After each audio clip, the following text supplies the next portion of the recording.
పాకిస్తాన్ రాజధాని ఇస్లామాబాద్ లో భారీ పేలుడు సంభవించింది. కోర్టు ప్రాంగణంలో ఒక భారీ పేలుడు సంభవించింది. ఇప్పటికే 12 మంది మరణించారు, మరో 30 మందికి చాలా తీవ్రంగా గాయాలయ్యాయి. సో లైవ్ విజువల్స్ మనం చూస్తున్నాం. కోర్టు ప్రాంగణంలో G11 సెక్టార్ దగ్గర ఈ ఘటన చోటు చేసుకుంది. సో ఎగ్జాక్ట్ గా ఒక 10 నిమిషాల క్రితం ఈ ఘటన చోటు చేసుకుంది.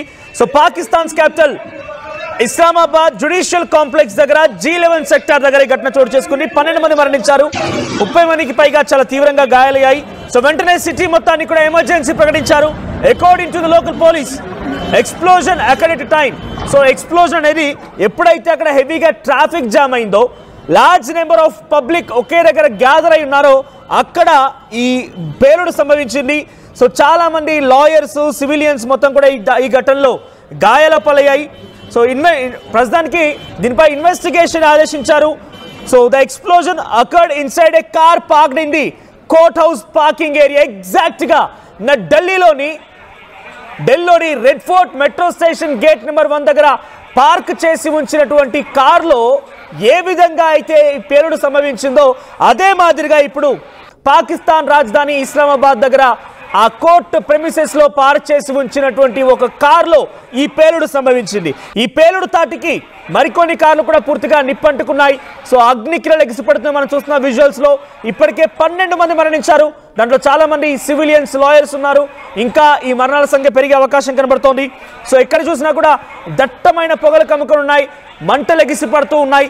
సో ప్రస్తుతానికి అక్కడి సెక్యూరిటీ పర్సనల్స్, ఐ విట్నెస్ గా ఉన్నటువంటి సెక్యూరిటీ పర్సనల్ చెప్తున్న మాట ఏంటంటే వెంటనే ఈ ప్లేస్ ని ఎవాక్యుయేట్ చేయాలి, లేదంటే దీని దాటికి ఇంకా పేలుడు సంభవించే అవకాశం ఉంది. ఇంకొక వాహనానికి ఈ నిప్పులు అంటుకోవచ్చు, మంటలు అంటుకోవచ్చు, ఆ వాహనం కూడా పేలిపోయే అవకాశం ఉంది.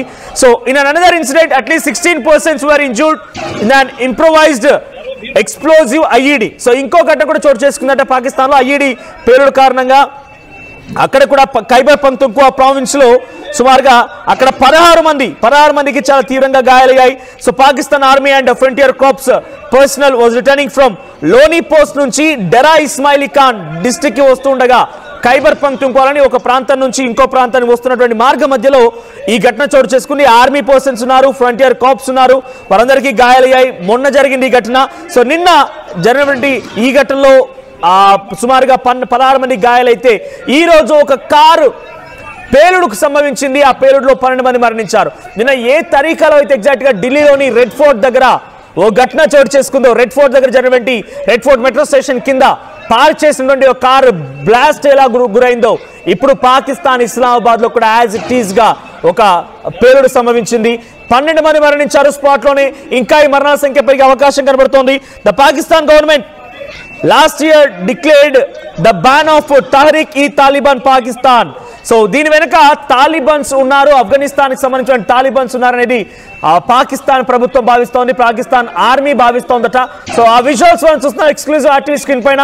సో పేలుడు సంబంధించింది ఒక కోర్టు ప్రాంగణంలో కాబట్టి భారీగా అక్కడ ధ్వంసమైనటువంటి కార్లు, లేకపోతే చుట్టూ ఉన్నటువంటి లాయర్లు, సివిలియన్స్ మొత్తం కూడా ఈ దాడిలో హత్యయ్యారు. వారందరికీ కూడా చాలా తీవ్రంగా గాయాలైపోయాయి. 12 మంది స్పాట్ లో మరణించారు. ఒకసారి లైవ్ విజువల్స్ చూద్దాం.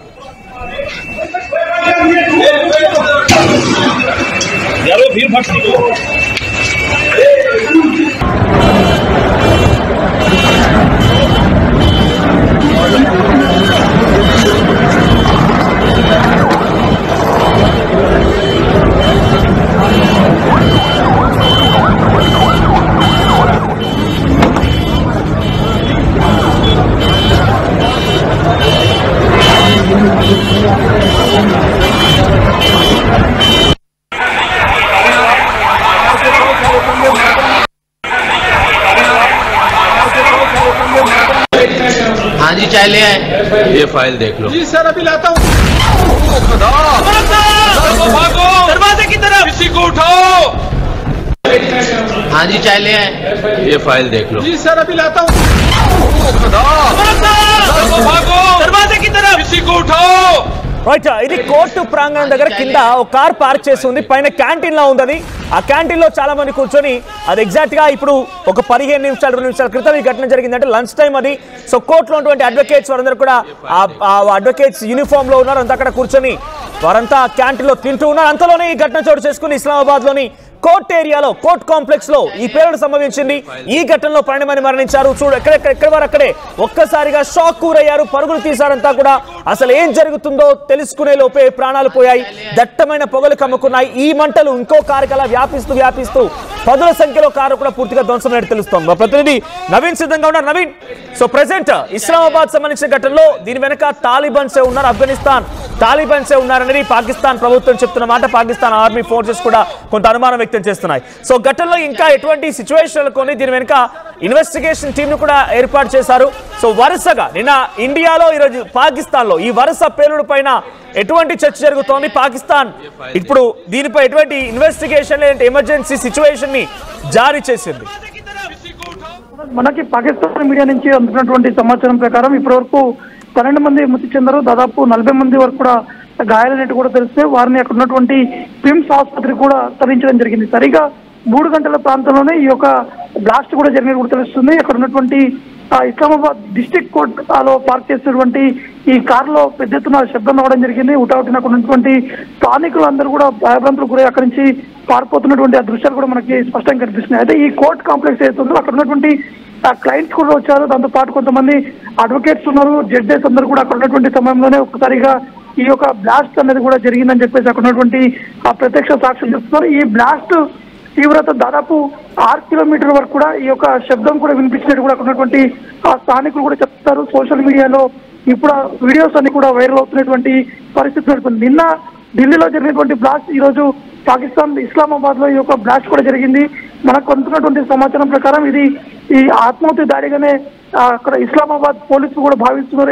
ఎందుకంటే పార్క్ చేసినటువంటి కారులో ఒక వ్యక్తి ఉన్నారు, ఆ వ్యక్తి ఆత్మహత్య దాడికి పాల్పడ్డారనే కోణంలో కూడా ఇటు ఇస్లామాబాద్ పాకిస్తాన్ పోలీసులు కూడా దీని ఎంక్వైరీ కూడా చేపడుతున్నటువంటి పరిస్థితి నెలకొంది. ప్రస్తుతానికి ఇంకా మృతుల సంఖ్య ఇంకా పెరిగేటువంటి అవకాశం కనిపిస్తున్నాయి. ఎందుకంటే కోర్ట్ కాంప్లెక్స్ లో వేలాది మంది అక్కడ ఉన్నటువంటి న్యాయవాదులు కావచ్చు, అక్కడ వచ్చేటువంటి క్లయింట్స్ కావచ్చు, చాలా మంది మృత్యువాత పడ్డ కూడా మనకి సమాచారం ఉంటుంది.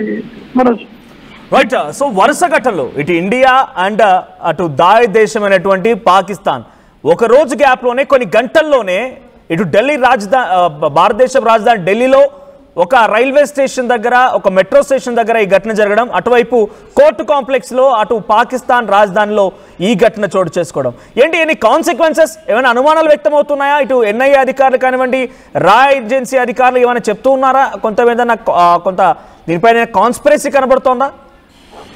అంటే పాకిస్తాన్ ఇస్లామాబాద్ లో జరిగినటువంటి ఆ బ్లాస్ట్ సంబంధించి తాలిబాన్ చేసే ఉండొచ్చు అని చెప్పేసి కూడా ఒకవైపు పాక్ మీడియా వర్గాల్లో కూడా ఈ యొక్క చర్చ కూడా జరుగుతుంది. ఎందుకంటే పాకిస్తాన్ అక్కడ ఉన్నటువంటి తాలిబాన్ల మధ్య కొంత గొడవలన్నీ కొనసాగుతున్నాయి, వారిని బహిష్కరించినటువంటి ఆ పరిస్థితులు కూడా నెలకొన్నాయి. కాబట్టి ప్రస్తుతానికి వారు ఈ బ్లాస్ట్ కి కారకులయ్యారని చెప్పేసి కూడా పాకిస్తాన్ మీడియా ద్వారా, ఆ సోర్స్ ద్వారా మనకి సమాచారం అందుతుంది. ఇంకా పూర్తి స్థాయిలో ఆ దర్యాప్తు అనేది కూడా కొనసాగుతున్నటువంటి పరిస్థితి నెలకొంది. ఒకవైపు ఢిల్లీలో జరిగినటువంటి ఈ బ్లాస్ట్ సంబంధించినటువంటి వారు జైషే మొహమ్మద్ సంబంధించినటువంటి వారుగా పోలీసులు భావిస్తున్నారు. ఇంకా ఎంక్వైరీ కూడా కొనసాగుతుంది. ఒకవైపు మొన్న 2 రోజుల పాటు 5గురిని అదుపులోకి తీసుకున్నారు. ఈ రోజు మరో 2 ఇటు హర్యానా సరిహద్దుల్లోనే మరో 2 జైషే మొహమ్మద్ సంబంధించినటువంటి మద్దతుదారులను కూడా వారిని అదుపులో కూడా ఢిల్లీ పోలీసులతో పాటు యాంటీ స్క్వాడ్ సంబంధించినటువంటి పోలీసులు కూడా వారు అదుపులో కూడా తీసుకున్నటువంటి పరిస్థితి నెలకొంది. కాబట్టి ఇదంతా కూడా ఉగ్రవాదులు చేపట్టినటువంటి ఈ బ్లాస్ట్ అనే కోణంలో కూడా పోలీసులు దర్యాప్తు కూడా చేపడుతున్నారు. ఢిల్లీలో జరిగినటువంటి ఈ కార్ బ్లాస్ట్ సంబంధించినటువంటి విషయాలు మాత్రం ఇప్పటికే ఎన్ఐఏ కూడా ఈ కేసును కూడా విచారణ కూడా చేపట్టడం జరుగుతుంది. కాబట్టి ఇటు పాకిస్తాన్ లో జరిగినటువంటి బ్లాస్ట్ అక్కడ ఉన్నటువంటి టెర్రరిస్ట్ చేశారా, లేకపోతే ఎవరు చేశారు, పాక్ లో ఉన్నటువంటి విభేదాల మధ్యలో ఈ యొక్క బ్లాస్ట్ జరిగిందనే కోణంలో కూడా పాక్ సంబంధించినటువంటి ఆర్మీ పోలీసులు కూడా ఇంకా దర్యాప్తు కూడా చేపడుతున్నారు. Right, thank you Naveen. So ఇక్కడ పాపం పండింది అనేటువంటి మాట విన్నారు కదా, కొన్ని సామెతల్లో లేకపోతే అవన్నీ చెప్తూ ఉంటాము, నిజంగా కర్మ ఫలితం అనేది. సో పాకిస్తాన్కి ఇప్పుడు జరిగింది అదే. జైషీ మహమ్మద్ ఉగ్రవాద సంస్థని పెంచి పోషించి వారికి ఆర్థికంగా వనరు సమకూర్చి ఆపరేషన్ సింధూర్ ద్వారా భారత ఆర్మీ డైరెక్ట్గా వాడి జైషీ మహమ్మద్ ఉగ్రవాద సంస్థని కుప్పగూల్చి అక్కడి 14 మందిని ఉగ్రవాదుని హతమందించి మసూద్ అజార్ జైషీ మహమ్మద్ ఉగ్రవాద సంస్థ చీఫ్ అయినటువంటి వాడి కుటుంబంలో కూడా ఉగ్రవాదులు ఉంటే వారిని సైతం అంతమొందిస్తే ఒక్కొక్కడికి ₹1 కోటి ఇచ్చి వాడిని మళ్ళీ పెంచి పోషించి ఆ జైషీ మహమ్మద్ ఉగ్రవాద సంస్థ స్థావరాన్ని మళ్ళీ తిరిగి పునరుద్ధరించే ప్రయత్నం పాకిస్తాన్ ప్రభుత్వం చేసింది. వాడేం చేశాడు, పాక్ ఆక్యుపైడ్ కాశ్మీర్కి వచ్చాడు. పాక్ ఆక్యుపైడ్ కాశ్మీర్కి వచ్చి అక్కడ భారతదేశంలో కొంతమంది స్లీపర్ సెల్తో కమ్యూనికేట్ అవ్వడం, ఇక్కడ కుట్రలు చేయడం చేస్తే operation శివకాశ్, operation Akal, operations Rudra ఇటువంటి రకరకాల పేర్లతో operation Sindoor is on going project అనేటువంటి మాటతో మన భారత ఆర్మీ అందరినీ మట్టుబెట్టింది. ఇక అక్కడితో సాగకుండా బంగ్లాదేశ్ వైపుగా వచ్చి బంగ్లాదేశ్లో కూడా ఈ జైష్ ఈ మహమ్మద్ ఉగ్రవాద సంస్థ చీఫ్ మసూద్ అజర్ అక్కడ కూడా చేరుకొని మనపై కుట్రలు పన్నాలని ఒక ఆలోచనతో కుట్రలు కుయుక్తులు చేశాడు. సో నిన్న జరిగినటువంటి దాడిలో చాలా క్లియర్గా జైష్ ఈ మహమ్మద్ ఉగ్రవాద సంస్థ యొక్క ప్రతినిధులు ఉన్నారు. ఆ ఉగ్రవాదులే, ఆ నీచ్ కమీన్ కుత్తేగాళ్లే ఈ దుర్మార్గానికి పాల్పడ్డారని చెప్పి చాలా స్పష్టంగా మన ఎన్ఐఏ అధికారులు తేల్చేశారు. ఇప్పుడు అందుకే పాప బండిని మీరు మమ్మల్ని కొట్టాలని చూస్తే మిమ్మల్ని కొట్టేవాడు కూడా వచ్చాడు. తాలిబాన్ల రూపంలో మీ అంతు చూడడానికి అక్కడికి వచ్చి మీరు ఏ తరీకాలో అయితే, ఏ సిచ్యువేషన్లో ఎగ్జాక్ట్గా అయితే మీరు పేలుడుకు సంభవించే విధంగా దాడికి పాల్పడ్డారో, కారులో బ్లాస్ట్ చేశారో, ఇప్పుడు పాకిస్తాన్లో కూడా అదే జరిగింది. మీరు భారతదేశంలో బాంబు దాడి చేసి కారును ఉపయోగించి దాడి చేస్తే అక్కడ తాలిబాన్లు వచ్చి మీ అంతు చూశారు. సో అందుకే డెఫినెట్గా కర్మ అనేది ఉంటుంది. పాకిస్తాన్కి ఇక్కడితో ఆగిపోలేరు, ఇంకా భారత్ ఎంట్రీ ఇవ్వలేదు. ఇక్కడ జైష్ ఈ మహమ్మద్ ఉగ్రవాద సంస్థకు సంబంధించిన ప్రతినిధులే ఈ బాంబు దాడికి పాల్పడ్డారన్న విషయం నిర్ధారించుకున్న తర్వాత ఆపరేషన్ సింధూర్ ఏ రాత్రైనా సరే మళ్ళీ మొదలుపెట్టి పాకిస్తాన్కి కాల్ రాత్రిని మిగిల్చడమే లక్ష్యంగా భారత ఆర్మీ ముందుకు వెళ్ళే అవకాశం కనబడుతోంది. Let's wait and see. ఏ రాత్రైనా, రిపీట్ అగైన్, ఏ రాత్రైనా ఏ క్షణమైనా మళ్ళీ ఆపరేషన్ సింధూర్ మొదలవచ్చు. ఆ నీచ్ కమీన్ కుత్తేగాల అంతం చూసేంత వరకు ఈసారి మాత్రం భారత ఆర్మీ వదిలిపెట్టే ప్రసక్తే లేదు. చూద్దాం మరి ఏం జరుగుతుందో. हाँ जी चाय ले आए। ये फाइल देख लो। जी सर अभी लाता हूँ। भागो दरवाजे की तरफ, किसी को उठाओ। हाँ जी चाय ले आए। ये फाइल देख लो। जी सर अभी लाता हूँ। भागो दरवाजे की तरफ। ఇల్లైనా ఫ్యాక్టరీ అయినా క్లినిక్ అయినా రూఫ్ ఉంటే safe. Truzon solar system install చేయండి. బిల్తో పాటు పీపీ తగ్గించండి. నువ్వు సూపర్ స్టార్ అయ్యా. Truzon solar power, super power. Local to global news at your finger tips. మీ చేతిలో ఒక ఆయుధం. Download raw TV app. Media legend Ravi Prakash is back.